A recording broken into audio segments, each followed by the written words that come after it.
Alright, we have right off the bat. You give him way too much respect. When Lucario's above you, the thing is, he doesn't have much range. His range is good, but his range isn't that great. So he actually can't really swing you from the air that well if you're swinging back. He wants you to like kind of shield so he can get a lot of buttons out. You kind of want to focus more on catching him in the air, I think, as opposed to trying to catch his landings. Which is kind of difficult because air movement's good. Like, I don't think you're catching his landings if you just wait there. Oh, he got you. Yeah, you messed up there. Once you did the dash back, you couldn't go in. You didn't have time.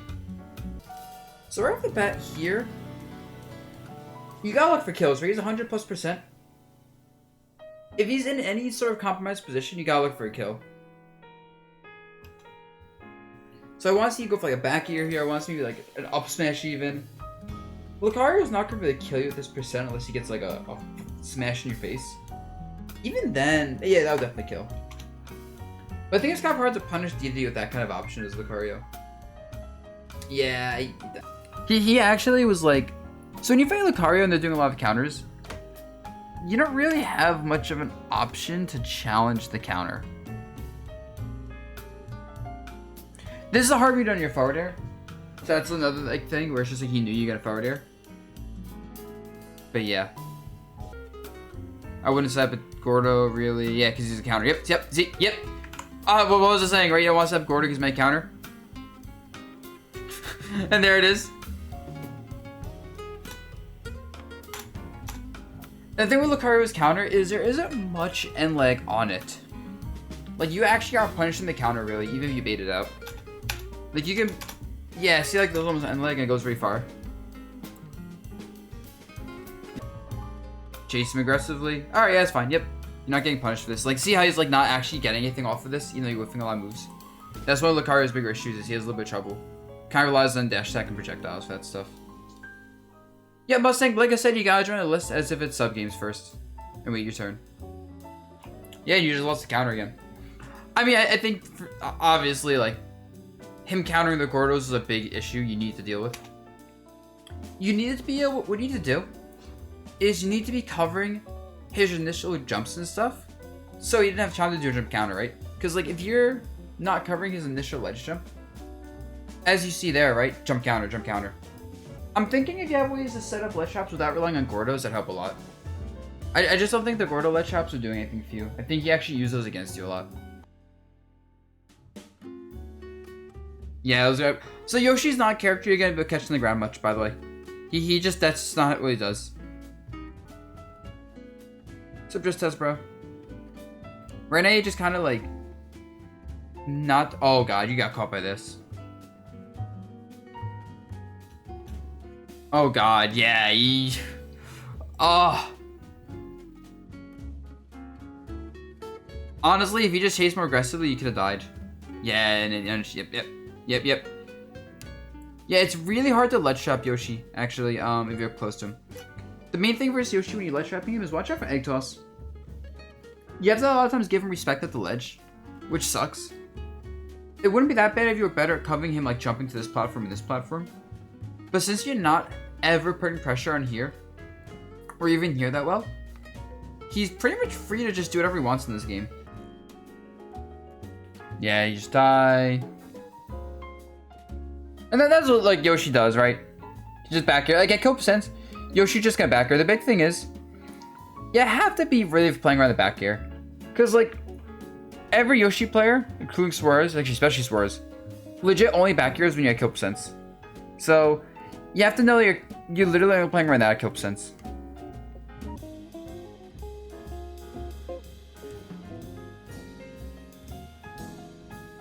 Yeah, I mean, Suarez isn't... He's still a Yoshi player, right? Might as well try it. Yeah, range. Yep, yeah, in the corner, so he's got back air over and over. Usually just gonna jump in and go for back air. Yep. Getting underneath Yoshi can be really good there since you're Lucas. If you were a character like Ganondorf, let's say, I wouldn't say get underneath him. But since you're Lucas, you can honestly just run up to him and just, like, run underneath him up air. Or not run, but like jump underneath him with like a short hop and drift an up air. Right back. Okay, so I actually... So Mewtwo Rosa is not easy at all because Rosa's so tall and light. With that said, I mean, honestly, you just didn't expect this raw dash attack from him. You did nothing, actually. If you like down tilt, I think you'd be fine. You did nothing. You have like barely pressed buttons so far this game. Like you're Rosa, right? You want to be I mean, I guess every character in this game wants to press buttons. But Rosa's buttons are really good. Oh, you should be like grabbing him or something. Okay, it works. Oh, you know you could have done here? You could have immediately. So I would have down smash or something here. Or for the down to maybe. But here, multi-jab. Set up the D-Sync right now. This is free. This is literally, you get to twerk lock him. If you set multi-jab D-Sync at the moment. And if you twerk lock him and do it right, you get charged forward smash to the edge. He's dead. Yeah, like he's not even at kill percent. And like if you're gonna do this, you want to actually do something with Luma. You don't want to just dash forward and do nothing. So here, like dash forward and like jump with Luma, like hop it over into Wadi. You can jump and like go for a down, or you can jump in side B to stop his momentum. You can like run up and shoot in his face, honestly, and have Luma like get there, and that's really scary. It's like you really want to be doing things with Rosa. You don't want to be like playing it so slow. Like it's weird to say you don't play so slow because it's Rosa. Yeah, like you really want to be using your massive hitboxes because Rosa's weird. She has good movement and she has good mobility overall. Very slippery character to hit, but a large part of the reason she's hard to hit is because she has some really nice hitboxes, right? Like Nair is really good. Back air is pretty long and very safe. Her tilts, while it can be whiff punished and like jumped over, are pretty long range. So like if they're on the ground, it's really solid. Starbits, absurd. Dash attack, amazing burst option. Dash attack cancel grab or just dash grab, pretty solid dash grab overall. Not amazing, but her follow-ups are really good. And then like obviously up air and stuff is amazing. So your Palu got it. Right off the bat, I'll be honest, I don't think I even like watch much of it. Cause you've only used Nair so far, really. Throw some neutral beast. No, Cause like, alright, he's giving you all the space, right? And he's not a character that can rush you down, and you're gonna outcamp him with your neutral B. Your neutral B is like, I do a lot less with the Palutena players, and this is a common thing I find from Palutena players. Of all levels. Or all like mid levels and below. They don't use neutral B when it's free. If your opponent's trying to zone you out, and they're not like really fast at running you down, neutral B is an absurd tool. It will beat other projectiles for the most part. It will outdamage them. It will make it hard to approach. It pokes out. It does everything. Nah. Oh god, he's dead. Yep. And why'd you even die? Like what led to this? Bad grab. Yeah. Yeah. Palutena's dash grab is pretty bad. You want to generally do dash up shield grab if possible. It's a lot safer. And like her dash grab range actually isn't that good. I think it's like basically the same as the shield grab range while being a lot laggier.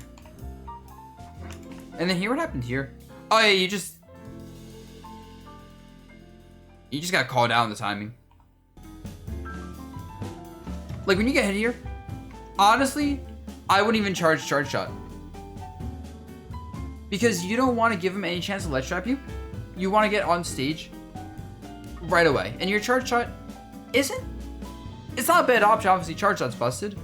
But isn't like necessary to play the neutral versus Belmonts. Whereas Belmont's win condition is literally get you the ledge. So the reward of you getting your charge shot charged versus him getting a guaranteed ledge trap is significantly in his favor.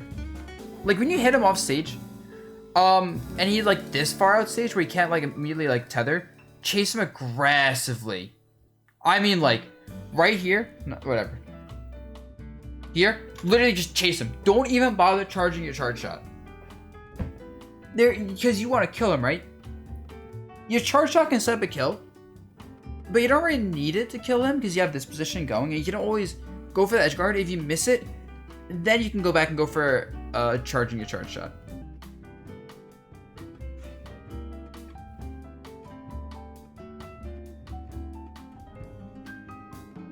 Right back, you need to be so when you're fighting Wario, you need to just be swinging at him with aerials. Like Don't let him like jump at you. You're Olimar. You're a sortie. So like Olimar basically. Remember, Olimar is actually primarily a sortie with like grappler aspects to him.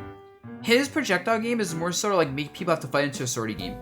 But if your opponent is already fighting into you, you don't actually need to use Pikmin Toss. Because they're basically playing the game you want to play. Which is playing like, you know, I don't want to say Footsy's game necessarily, just a spacing game. Which Olimar excels at playing the spacing game. Whereas anyone that isn't other sorties, even then he's solid at it. Don't be afraid of him, by the way. Like you have a red Pikmin, you're Olimar. With one, all you need is one Pikmin, especially post-patch, with him fixing Pikmin stuff a little bit. All you need is one Pikmin to fight people. You need to use your resources, you know? There, challenge him, up air him, up air him. Up air him, up air him, up air him, up air him. Throw hitboxes out in his general direction. Like there, I would up air him again, or forward air him. Back air is also fine.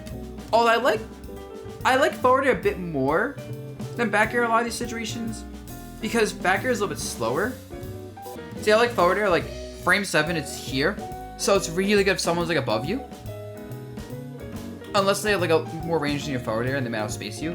Whereas back air, frame 10, and see how it starts below you.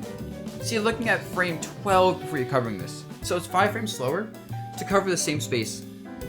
And don't be so grounded with your Pikmin Toss play. Like you want to, with most characters, use your projectiles while being in the air as much as possible, so you can constantly adjust your drift and your spacing. Because like if you jump back, toss a projectile, you're covering the projectile distance plus whatever distance you jump back with. Or if you jump forward, it lets you be more aggressive with your projectile posturing. But you just do it in place. You're neither letting yourself posture defensively and make it harder to punish, or posture aggressively to get follow-ups on the projectile.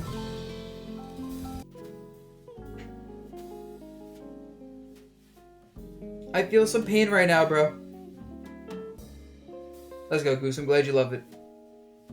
Oh, that was off air dodge. That's super slow. Yeah, like I legit need you to go into the lab with Olimar, and I want you to just mash. I don't need you to even hit your opponent. I literally just want you to mash as many buttons as possible.